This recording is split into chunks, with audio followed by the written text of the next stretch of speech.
L'histoire que je vais vous raconter aujourd'hui est une histoire en rapport avec une confusion qu'il y avait eu avec le mot pétéré. En effet, cette histoire s'est passée pendant la Première Guerre mondiale.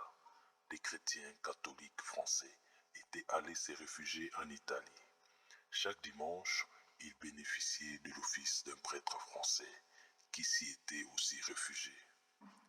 Un dimanche, le prêtre était souffrant.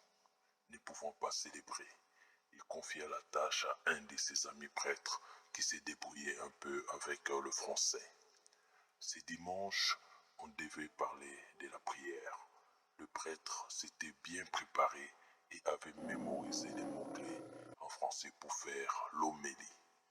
Alors qu'il devait commencer l'homélie, il oublia la traduction du mot français qui voulait dire prier. Son astuce pour s'en rappeler a été, comme les Français étaient proches du latin, de rapprocher un mot similaire latin en français. En effet, prier en latin c'est bien pétéré. Il s'est dit que s'il a levé le E à la fin du mot, le mot obtenu serait pété et aura sûrement le même sens que prier en français. Il fit son homélie comme suit. Mes chers frères et sœurs, aujourd'hui nous allons parler de pété.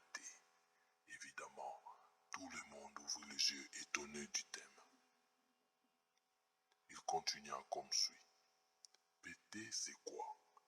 Péter, c'est dialoguer avec Dieu.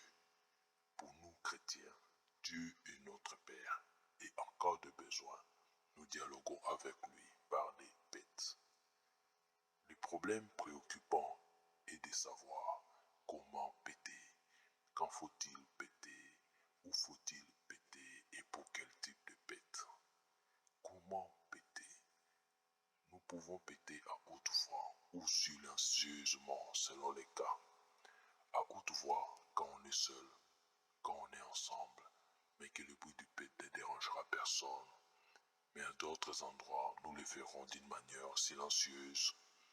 Quand faut-il péter? Avant de faire toute chose, un chrétien a le devoir de faire un pète.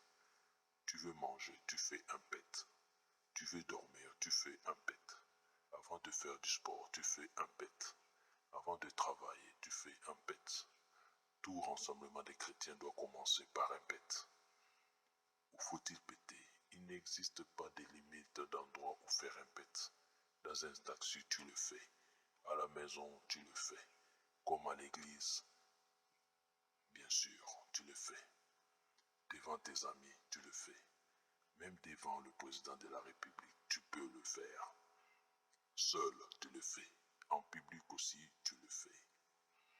Quel type de pète peut-on faire? On peut faire une pète pour glorifier l'Éternel. On peut le faire aussi pour demander pardon. On peut le faire pour demander à l'Esprit de descendre sur nous. On le fait aussi habituellement pour demander des grâces de l'Éternel.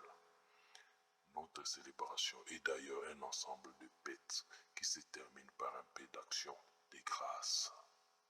Que ceux qui ont des oreilles qu'ils puissent écouter et ceux qui ont en plus un cœur puissent mettre en pratique. Que Dieu soit avec vous. C'est ainsi que le prêtre termina son homélie. Je vous laisse deviner la suite. À bientôt.